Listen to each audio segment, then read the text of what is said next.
उसने ये सब इसलिए। तुम्हें मेरी कसम है संपूर्ण, अब अगर तुम मुझे दोबारा खोना नहीं चाहती तो दूर ही रहो अपनी बहन से।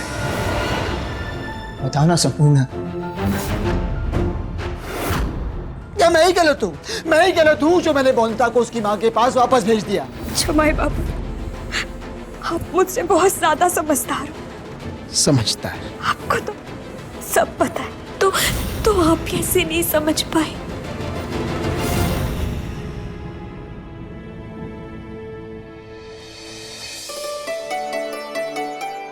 बोनिता आ गई, बोनिता आ गई, बोनिता आ गई। बेला, तू कैसी है? अच्छी है ना? अच्छी क्यों नहीं रहूंगी? पता है मेरी शादी है 2 दिन में। अच्छा हुआ तू आ गई। क्या? तेरी शादी है? खूब मजे करेंगे फिर तो। नाचेंगे, गाएंगे और खूब सारे रसगुल्ले खाएंगे। हाँ हाँ, अच्छा ये तो बता, तू कितने दिनों के लिए आई है? मैं तो दोबारा कभी अपनी शक्ल मुझे मत दिखाना बोनिता। चली जाओ वापस अपनी माँ के पास। सुमति काकी, सुमति काकी, बोनिता की मामी। बेला, क्या हुआ? देखो तो कौन आया है।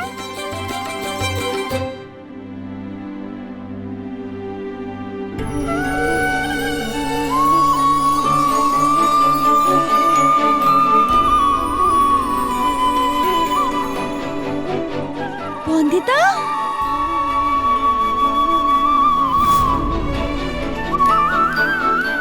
ये शैतान की नानी बोनिता अचानक से कैसे आ गई? अच्छा अभी तो अपनी माँ से मिले, बाद में मुझसे मिलना आना। भूलना नहीं, शादी में आना है तुझे। बोनिता, जमाई बाबू नहीं दिख रहे कहीं? अरे अमर भोली दीदी, अगर जमाई बाबू आते तो थोड़ी ना बैलगाड़ी से आते। जमींदार है वो, मोटर गाड़ी से आते। हाँ, आपने सही कहा बौदी, जरूर कोई काम में फंस गए होंगे ना। शायद बाद में आएंगे जमाई बाबू तुझे लेने, है ना बोनिता? बोनिता, 2-3 दिन के बाद जमाई बाबू आएंगे ना तुझे लेने, है ना? इस बार अच्छे से करूंगी, बहुत अच्छे से करूंगी मैं जमाई सत्कार। अभी तो जमाई बाबू के बारे में मुझे सब पता है। नाश्ते में क्या क्या पसंद है, रात को खाने में क्या क्या खाते हैं, सब कुछ। अब तो जमाई बाबू आराम से सो पाएंगे। मैंने जमाई बाबू के लिए पता है मच्छरदानी लिया है। अब रात को जमाई बाबू को मच्छर नहीं काटेंगे, देखना। ये हमेशा बड़बड़ करने वाले बोनिता आज चुप क्यों है? रसगुल्ला ठूस के रखा है क्या मुंह में? बोधी, थक गई होगी मेरी बोनिता, लंबा सफर था ना, और मेरी बच्ची को भूख भी लगी है ना बोनिता? बोनिता, आज मैं तेरी मनपसंद का वो पाटी शप्ता बनाऊंगी। हाँ चल आजा जल्दी। अरे नहीं नहीं, रुक रुक रुक। बेआइता बेटी अपने मायके के घर के अंदर ऐसे थोड़ी ना आते, मान सम्मान के साथ गृह प्रवेश करते। अब बोधी, वो आरती की थाली। आरती? हाँ आरती, हाँ।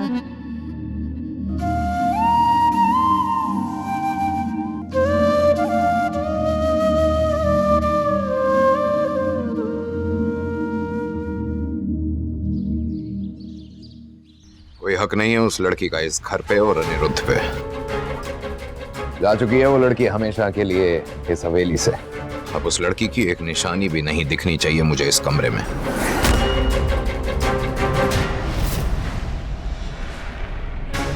यारी सुनो नहीं तुमने मैंने क्या कहा? अपने हाथों को जल्दी जल्दी चलाओ। उस लड़की के कंगन, गहने, किताबें, श्रृंगार सब कुछ इस कमरे से बाहर होना चाहिए। समझ लो कि एक बुरी याद की तरह मिटा देना चाहता हूं बोनिता को अनिरुद्ध के दिमाग से।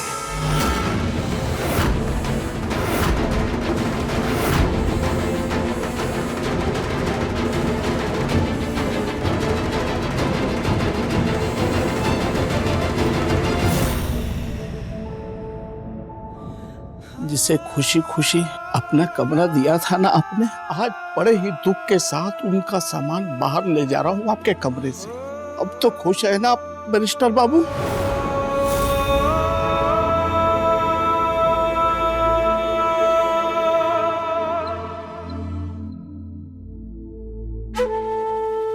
अनिरुद्ध, तुम्हारा कमरा बिल्कुल वैसा ही है जैसा तब जब तुम लंदन से लौट कर आए थे।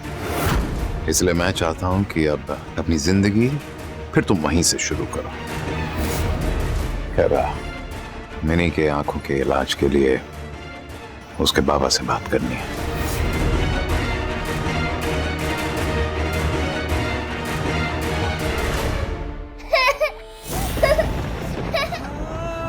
पति बाबू, ऐसा क्यों होता है? जब लड़के हंसते हैं तो सब कहते हैं हंसमुख है, और जब लड़कियां हंसती हैं तो कहते हैं दांत दिखा रही है बेशरम। क्या लड़कों के दांत दिखते नहीं है हंसते हुए? ऐसा क्यों होता है कि अगर औरतें अपनी बात बोले सब उसे बुरा मानते हैं? औरतें प्रश्न पूछे तो कुतर्क कहते हैं उसे, पर आदमी प्रश्न पूछे तो समझदार और बेरिस्तेरा बाबू कहते हैं उसे। सोचे तो, अगर औरतों का बात करना गलत होता तो भगवान उन्हें बात करने के लिए जुबान देते क्या? बोलने के लिए मुंह देते, सोचने के लिए दिमाग देते क्या? पति बाबू, क्या है बोंदे? लड़की जब पिता के घर होती है तो उसे उसका मायका कहते हैं। वो मायका जहाँ उसे शादी के बाद वाले जीवन के लिए तैयार किया जाता है। फिर जब वो पति के घर जाती है, उस घर को उसका ससुराल कहते हैं। वो ससुराल जहाँ उससे सब ये उम्मीद करते हैं कि कोई गलती नहीं करेगी वो। पर मुझे ये जानना है आपसे कि क्यों लड़कियों को मायका और ससुराल तो मिलता है पर कभी अपना घर नहीं मिलता? क्यों वो पहले पिता के घर और शादी के बाद पति के घर होती है? क्यों उसका कोई अपना घर नहीं होता जहाँ वो भी पूरे अधिकार से रह सके, जहाँ से कोई उसे चले जाने को ना कह सके? बस करो बोंदिता, मत पूछो इतने प्रश्न मुझको। चली जाओ यहाँ से। तुम्हारे किसी भी प्रश्न का कोई उत्तर नहीं मेरे पास। सुना नहीं बोंदिता, मैंने कहा चल।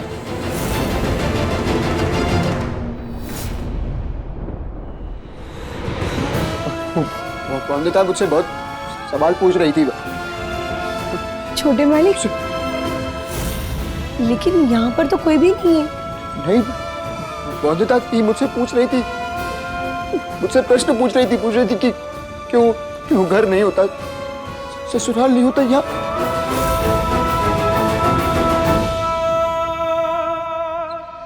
दुर्गा पूजा आने वाली है, तुझे मालूम है ना बोंदिता, ये तेरी पहली दुर्गा पूजा होगी तेरे ससुराल में। बाकी त्योहारों की तरह तेरे काका ससुर जी बड़ी ठाट से मनाएंगे वहां इसे, है ना बोंदिता? माँ, वो चिट्ठी भेजी है तेरे लिए पति बाबू ने। हाँ, मिली ना मुझे चिट्ठी। बेटा, जानकर मैं बहुत खुश हो गई।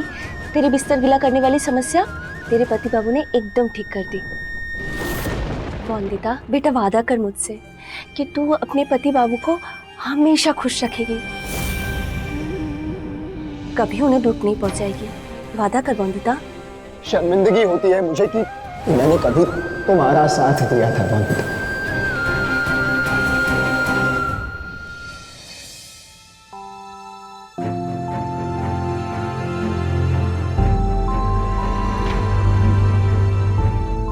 किधर जा रहे हैं हमदा?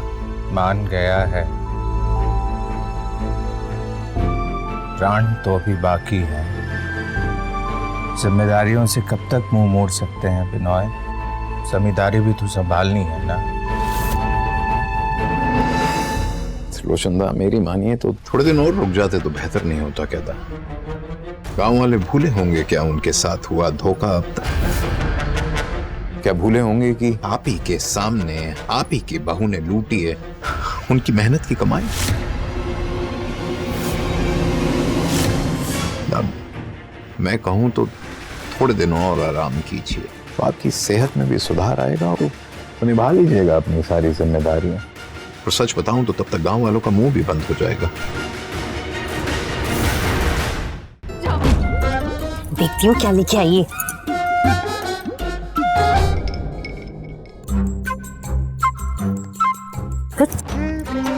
इस बॉन्दी तक को ना हमारी खुशी की कोई फिक्र ही नहीं है। ना मिठाई है ना संदेश है, कोई तोहफे भी नहीं है। बॉन्दी तक के ससुराल वालों को पता चल गया होगा। उनके भेजे हुए मिठाई मेवे सब तुम खा जाती हो ना, इसीलिए नहीं भेजे। सब मैं खा जाती हूँ और गाल आपके फूल रहे हैं। बस बातें करा लो आपसे, कुछ काम की नहीं हो।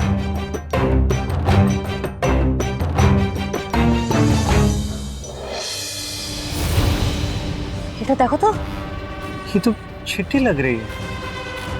मुझे भी दिख रही है ये चिट्ठी है, पर मालूम तो करो कि इसमें लिखा क्या है। देखो पूरी जायदाद तो नहीं नाम करती उसके। आदरणीय सुमति माँ, मुझे लगता है कि बॉन्दिता को मेरी जरूरत नहीं है। शायद आप ही चाहिए थी बस उसे, और मैं उसे वो दे रहा हूँ। बॉन्दिता ने अपने भाग्य में ऐसा कोई सपना लिखा ही नहीं है जिसे मैं पूरा कर सकूं, बल्कि उसने वो रास्ता चुना जिससे न सिर्फ मेरे परिवार के मान सम्मान को चोट पहुंची है, बल्कि मेरा बॉन्दिता पर से भरोसा भी तोड़ दिया। माँ, क्या हो गया? जमाई बाबू ने लिखा है कि बॉन्दिता से बहुत बड़ी गलती हो गई ससुराल में, जिसकी वजह से उनके परिवार के मान सम्मान को चोट पहुंची है, और जिसकी वजह से जमाई बाबू ने बॉन्दिता को हमेशा के लिए घर भेज दिया।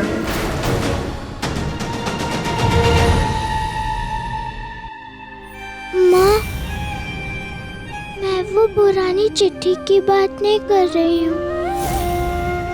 मेरे रिश्तेदार बाबू ने दूसरी चिट्ठी भेजी है मेरे साथ।